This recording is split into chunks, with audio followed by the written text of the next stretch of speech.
Hello. So we have come to the end of Unit 4 of your academic writing textbook.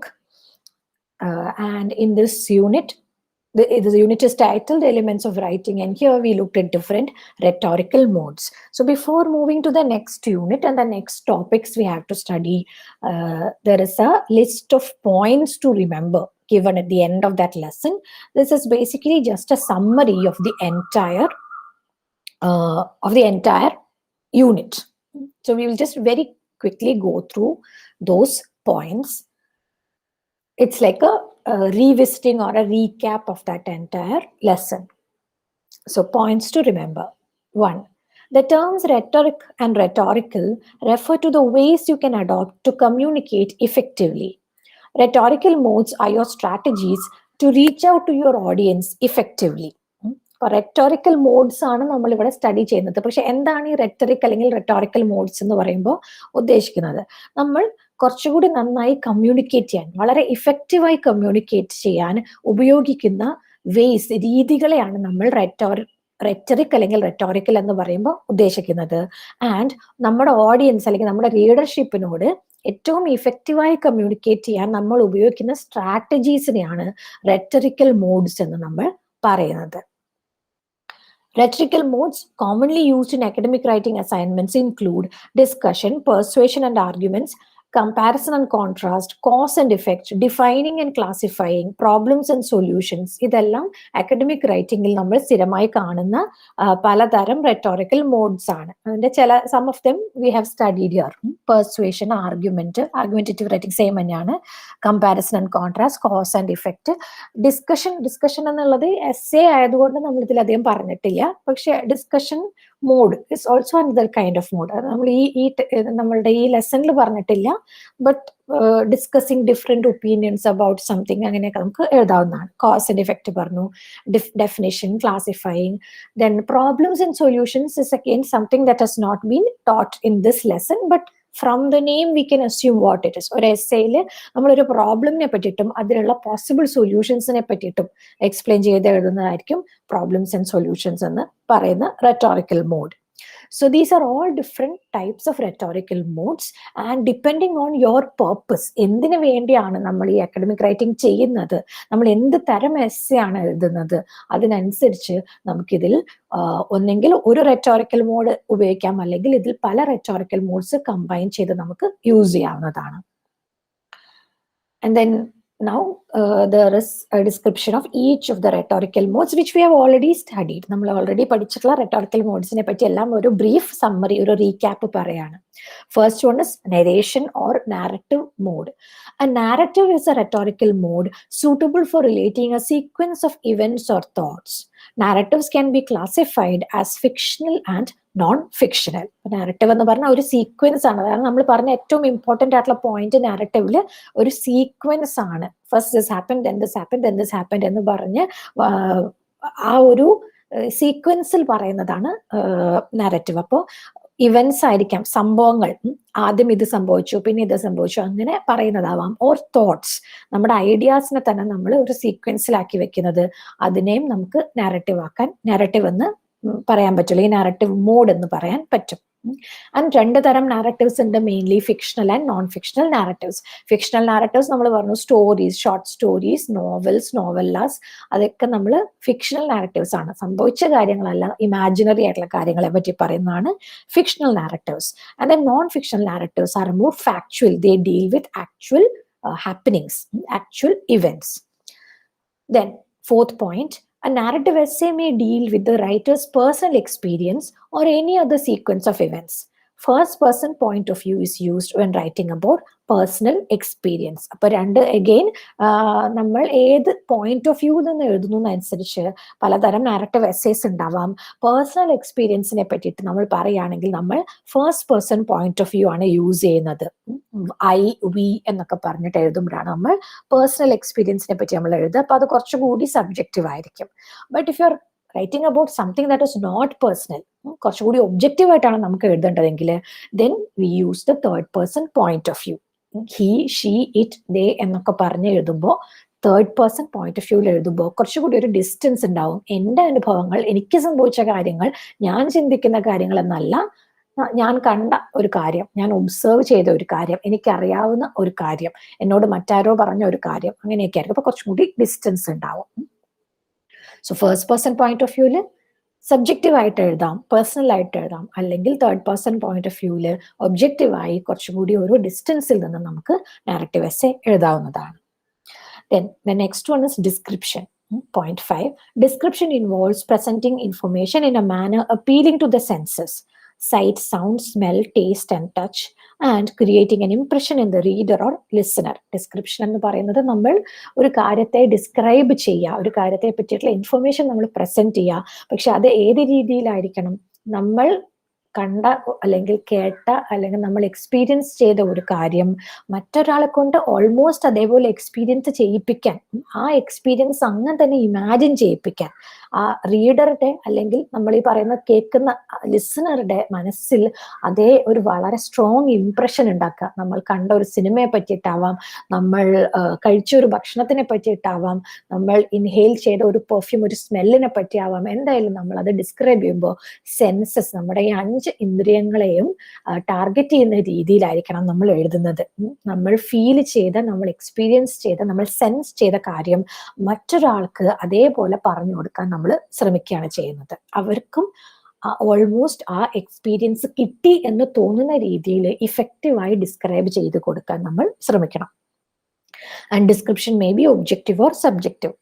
നറേഷന് പോലെ തന്നെ ഡിസ്ക്രിപ്ഷനിലും objective or subjective ആവാം, depending on what you are describing. നമ്മൾ academically വളരെ formal ആയിട്ടുള്ള കാര്യങ്ങൾ പറയുകയാണെങ്കിൽ നമ്മൾ കുറച്ചുകൂടി ഒബ്ജക്റ്റീവായി പറയണം. എന്നാൽ കുറച്ചുകൂടി പേഴ്സണൽ ആയിട്ടുള്ള കാര്യങ്ങൾ, എൻ്റെ അനുഭവമാണ്, ഞാൻ കണ്ട സിനിമയാണ്, അങ്ങനെയൊക്കെ ആണെങ്കിൽ നമുക്ക് അത് കുറച്ചുകൂടി അതിലാണ് നമ്മൾ ഫോക്കസ് ചെയ്യുന്നതെങ്കിൽ, പേഴ്സണൽ ആസ്പെക്റ്റിലാണ് ഫോക്കസ് ചെയ്യുന്നതെങ്കിൽ അത് സബ്ജക്റ്റീവ് ആക്കാം. അല്ല, ഒരു സിനിമയിലെ ലൈറ്റിംഗ് പാറ്റേൺസ് ആണ് നമ്മൾ പറയുന്നതെങ്കിൽ, അല്ലെങ്കിൽ ഒരു അറേഞ്ച്മെന്റ് അല്ലെങ്കിൽ the kind of instruments that are being used അതാണ് നമ്മൾ പറയുന്നതെങ്കിൽ, അല്ലെങ്കിൽ ഒരു പോയം വായിക്കുമ്പോൾ അതിൽ കാണുന്ന ലിറ്റററി ടെക്നിക്സ് ആണ് നമ്മൾ പറയുന്നതെങ്കിൽ ഇതൊക്കെ നമ്മൾ ഒബ്ജക്റ്റീവായി പറയണം. അല്ല, ആ സിനിമ എനിക്ക് എന്തുകൊണ്ട് ഇഷ്ടപ്പെട്ടു, ആ പാട്ട് കേട്ടപ്പോൾ എനിക്ക് എന്തൊക്കെ തോന്നി, ആ പോയം വായിച്ചപ്പോൾ എനിക്ക് എന്തൊക്കെ തോന്നി, അതാണ് പറയുന്നതെങ്കിൽ അത് നമ്മൾ സബ്ജക്റ്റീവ് ആയിരിക്കും. Then the next mode is illustration. Illustration is a rhetorical mode aimed at explaining something with examples. Illustration അല്ലെങ്കിൽ illustrative writing എന്ന് പറയുന്നത് ഒരു കാര്യം എക്സ്പ്ലെയിൻ ചെയ്യാൻ നമ്മൾ ഒരുപാട് എക്സാമ്പിൾസ് വെച്ച് പറയുന്നതാണ്. അപ്പൊ ആ എക്സാമ്പിളിൽ കൂടെ കാര്യങ്ങൾ കുറച്ചുകൂടി നന്നായി കൺവേ ചെയ്യാൻ ശ്രമിക്കുക. ആ മോഡിനാണ് നമ്മൾ ഇലസ്ട്രേഷൻ അതർവൈസ് ഇലസ്ട്രേറ്റീവ് മോഡ് എന്ന് പറയുന്നത്. Next, argumentative writing is also called persuasive writing, because one of the foremost objectives of argumentative writing is to persuade the reader to think in the way the writer wants him to think. Persuade the read alla, persuade the reader aanu, reader or listener. Argumentative writing എന്ന് പറഞ്ഞാൽ നമ്മൾ എഴുതുന്ന ആള്, എഴുത്തുകാരി എന്ത് പറയാൻ ശ്രമിക്കുന്നു, എഴുത്തുകാരി എന്ത് ആർഗ്യുമെന്റിൽ വിശ്വസിക്കുന്നു, അത് അങ്ങനെ തന്നെ ആ കേൾക്കുന്ന ആളെയും, ലിസണർ ഓർ റീഡർ, വായനക്കാരൻ അഥവാ കേൾവിക്കാരൻ, അങ്ങനെ കേൾക്കുന്ന ആളെ നമ്മൾ അതുപോലെ തന്നെ അങ്ങനെ തന്നെ കൺവിൻസ് ചെയ്യാൻ അല്ലെങ്കിൽ പെർസ്വേഡ് ചെയ്യാൻ ശ്രമിക്കാം. എഴുത്തുകാരി പറയുന്നതാണ് ശരി എന്ന് വായനക്കാരനെ പെർസ്വേഡ് ചെയ്യാൻ ശ്രമിക്കുക. അതാണ് പെർസ്വേസീവ് റൈറ്റിങ്ങിന്റെ അല്ലെങ്കിൽ ആർഗ്യുമെന്റേറ്റീവ് റൈറ്റിങ്ങിന്റെ ഫോർമോസ്റ്റ് ഒബ്ജക്റ്റീവ്, ഏറ്റവും മെയിൻ ഗോൾ അതാണ്. അതുകൊണ്ടാണ് ആർഗ്യുമെന്റേറ്റീവ് റൈറ്റിങ്ങിനെ മറ്റൊരു പേര് വിളിക്കുന്നത് പെർസ്വേസീവ് റൈറ്റിംഗ് എന്ന്. So why is argumentative writing also called persuasive writing എന്നൊരു ക്വസ്റ്റ്യൻ ചോദിച്ചാൽ അതിന്റെ ആൻസർ ഇതാണ്. മറ്റൊരാളെ പെർസ്വേഡ് ചെയ്യാൻ വേണ്ടിയിട്ടാണ് ഇപ്പോൾ നമ്മൾ ആർഗ്യുമെന്റേറ്റീവ് റൈറ്റിംഗ് യൂസ് ചെയ്യുന്നത്. Next 2 points are also about argumentative essays. Argumentative essays give emphasis on convincing the reader by substantiating its claim or position with the help of supporting evidence from reliable sources. എങ്ങനെയാണ് argumentative essay എഴുതുന്നത്? Convince ചെയ്യാനാണ് നമ്മൾ ചെയ്യുന്നത്. Convince ചെയ്യുക, റീഡറെ convince ചെയ്യുക എന്നുള്ളതാണ് നമ്മുടെ focus, otherwise emphasis. പക്ഷെ എങ്ങനെയാണ് അത് ചെയ്യുന്നത്? You have to substantiate your claim or position. നമ്മൾ പറയുന്ന ആർഗ്യുമെന്റ് ആണ് നമ്മുടെ ക്ലെയിം അല്ലെങ്കിൽ നമ്മുടെ position. What position do you take in relation to an issue. അത് നമ്മളുടെ ക്ലെയിം അല്ലെങ്കിൽ നമ്മുടെ പൊസിഷൻ എന്ന് പറയുന്നത് ഒരു സ്റ്റേറ്റ്മെന്റ് ആയിരിക്കും. പക്ഷേ സബ്സ്റ്റാൻഷിയേറ്റ് ചെയ്യാന്ന് പറഞ്ഞാൽ അതിന് പ്രൂഫ് കൊടുക്കുകയാണ്. Without substantiation, without proof, without evidence, your claim is just A claim. അപ്പോൾ പ്രൂഫ് ഇല്ലാത്ത ഒരു സ്റ്റേറ്റ്മെന്റിനെയാണ് നമ്മൾ, പ്രൂഫ് ഇല്ലാത്ത ഒരു ആർഗ്യുമെന്റിനെ, ഒരു സ്റ്റേറ്റ്മെന്റിനെയാണ് നമ്മൾ ക്ലെയിം എന്ന് പറയുന്നത്. അതൊരു പ്രോപ്പർ ആർഗ്യുമെന്റ് ആയി മാറുന്നത് അതിനെ സബ്സ്റ്റാൻഷിയേറ്റ് ചെയ്യാൻ നമ്മൾ എവിഡൻസ് കൊടുക്കുമ്പോഴാണ്. അപ്പോൾ എങ്ങനത്തെ എവിഡൻസ് ആയിരിക്കണം? സപ്പോർട്ടിങ് എവിഡൻസ്, നമ്മളുടെ ആർഗ്യുമെന്റിനെ സപ്പോർട്ട് ചെയ്യുന്ന, നമ്മുടെ ക്ലെയിമിനെ സപ്പോർട്ട് ചെയ്യുന്ന തരം എവിഡൻസ് ആയിരിക്കണം. അതിനെ ഒപ്പോസ് ചെയ്യുന്ന എവിഡൻസ് കൊടുത്താൽ ക്ലെയിം പൊളിഞ്ഞു വീഴും. And the evidence must be from reliable sources. ആരോ പറഞ്ഞു എന്ന് പറഞ്ഞിട്ട് കാര്യമില്ല, വളരെ കൃത്യമായ റിലയബിൾ ആയിട്ടുള്ള സോഴ്സിൽ നിന്ന്, വളരെ ഒഫീഷ്യൽ ആയിട്ടുള്ള സോഴ്സിൽ നിന്ന്, വിശ്വസനീയമായ സോഴ്സുകളിൽ നിന്ന് മാത്രം ഉള്ള എവിഡൻസ് കൊടുത്തിട്ട് നമ്മൾ നമ്മുടെ ആർഗ്യുമെന്റിനെ സപ്പോർട്ട് ചെയ്യണം. Next, an argumentative essay consists of a set of debatable statements. These statements can be classified into two: premises and conclusion.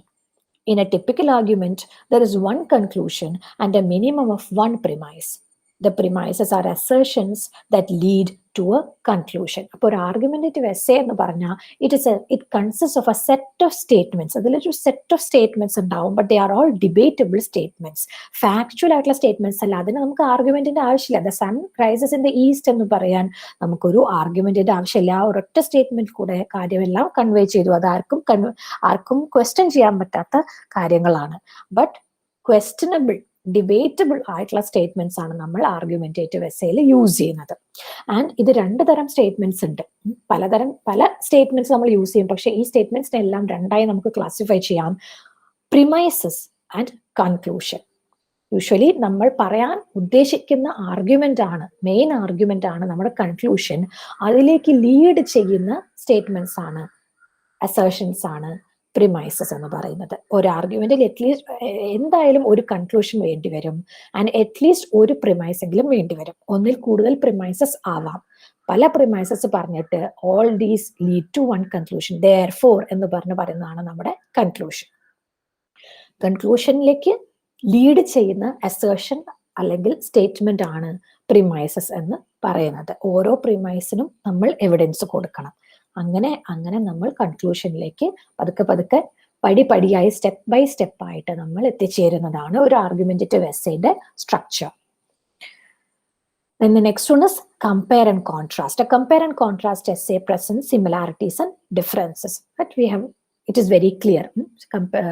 രണ്ട് ഒരേപോലെയുള്ള രണ്ട് കാര്യങ്ങൾ അല്ലെങ്കിൽ രണ്ടാളുകൾ, രണ്ട് സിറ്റീസ്, അങ്ങനെയുള്ള എന്ത് രണ്ട് കാര്യത്തിനെ പറ്റിയിട്ടാണെങ്കിലും നമുക്ക് കമ്പാരിസൺ എന്ന് പറഞ്ഞാൽ അതിന്റെ സിമിലാരിറ്റീസ് നോക്കലാണ്, കോൺട്രാസ്റ്റ് എന്ന് പറഞ്ഞാൽ അതിന്റെ ഡിസ്സിമിലാരിറ്റീസ്, ഡിഫറൻസസ് നോക്കലാണ്. ഒരേ എസ്സേയിൽ തന്നെ ഇത് രണ്ടും ഉണ്ടാവാവുന്നതാണ്. അത് പല രീതിയിൽ ചെയ്യാവുന്നത് നമ്മൾ ഓൾറെഡി ഡിസ്കസ് ചെയ്തു. ആദ്യം സിമിലാരിറ്റീസ് മാത്രം പറയാം, പിന്നെ ഡിഫറൻസസ് പറയാം. That is one possibility. അല്ലെങ്കിൽ ഓരോ പോയിന്റ്സ് എടുത്തിട്ട് അതേ ആ പെർട്ടിക്കുലർ പോയിന്റിനെ പറ്റിയിട്ട് ഈ രണ്ട് കാര്യത്തിന്റെയും സിമിലാരിറ്റിയും ഡിഫറൻസസും പറയാം.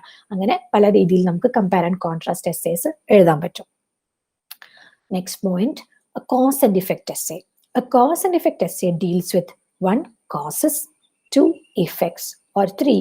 both causes and effects of an issue, a phenomenon, or an event. A issue അല്ല, an issue ആണ്. It's spelling mistake here. അപ്പോൾ ഒരു സംഭവം അല്ലെങ്കിൽ ഒരു പ്രതിഭാസം എന്ന് പറയുന്ന ഫിനോമിനൺ, ഇവന്റ് എന്നൊക്കെ പറയുന്ന ഒരു ഇൻസിഡന്റ്, ഒരു ഇഷ്യൂ, അങ്ങനെയുള്ള എന്തെങ്കിലും ഒരു കാര്യത്തിനെ പറ്റി നമ്മൾ സംസാരിക്കുമ്പോൾ അതിന്റെ കോസസ്, അതിലേക്ക് നയിക്കുന്ന കാരണങ്ങൾ എന്തൊക്കെയാണ്, റീസൺസ് എന്തൊക്കെയാണ് എന്ന് പറയുന്നതാവാം. That is one type of cause and effect essay. അല്ലെങ്കിൽ ഒരു സംഭവം ഉണ്ടായിട്ട് അതിന്റെ റിസൾട്ട് എന്തൊക്കെയാണ്, അതിന്റെ ഇഫക്ട്സ് എന്താണെന്ന് പറയുന്നത്, അങ്ങനെ ആവാം. അല്ലെങ്കിൽ ബോത്ത് കോസ് ആൻഡ് ഇഫക്റ്റ് ഒരുമിച്ച് പറയുന്ന തരം എസ്സേസ് ആവാം. ഇതിനെല്ലാം നമ്മൾ കോസ് ആൻഡ് ഇഫക്റ്റ് എസ്സേ എന്നാണ് പറയുന്നത്.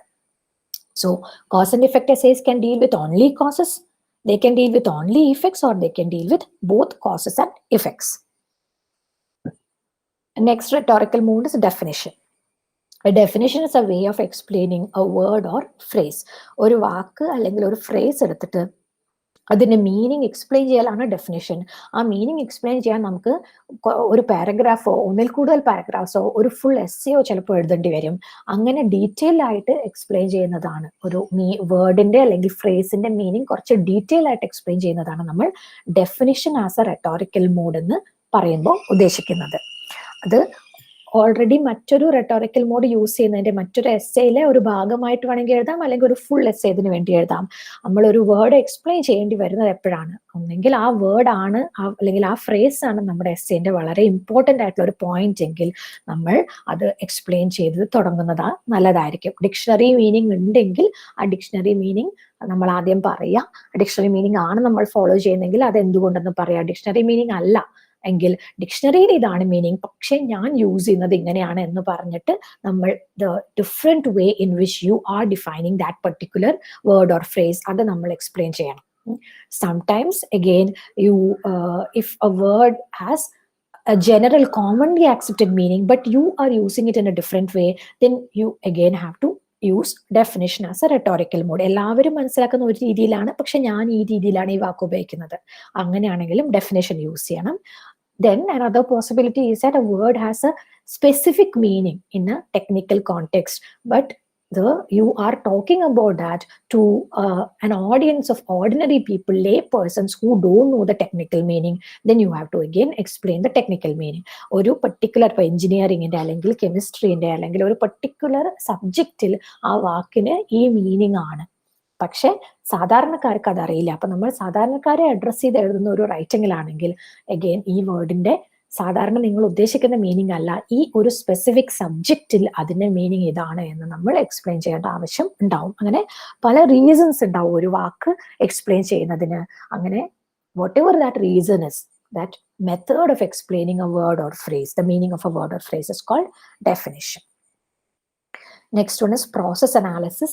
A process analysis may be for explaining how something happens or works, or how to do something.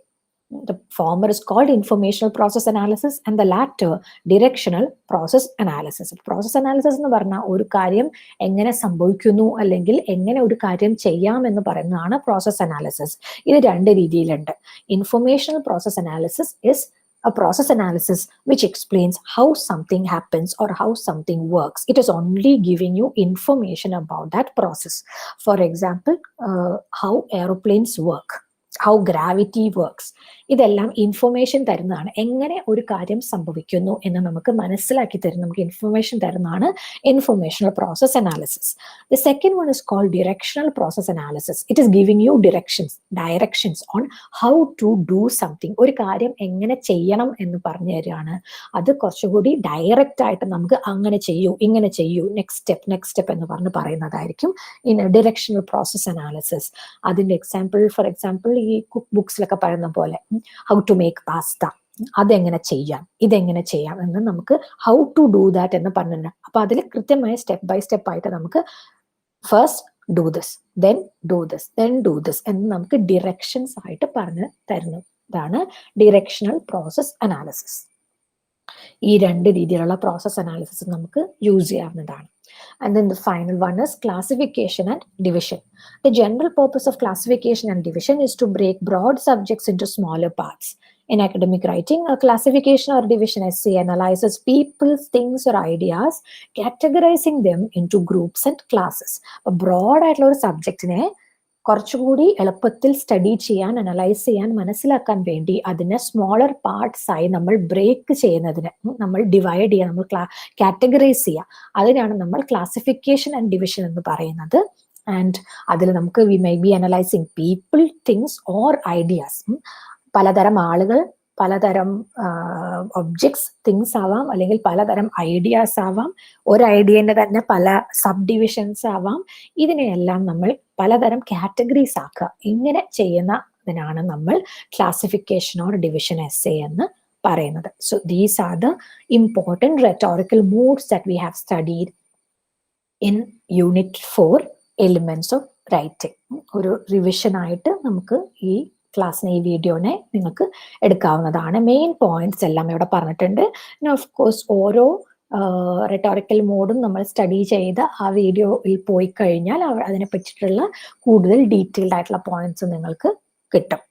Okay, so this is the end of, we have reached the end of unit 4, elements of writing. Thank you.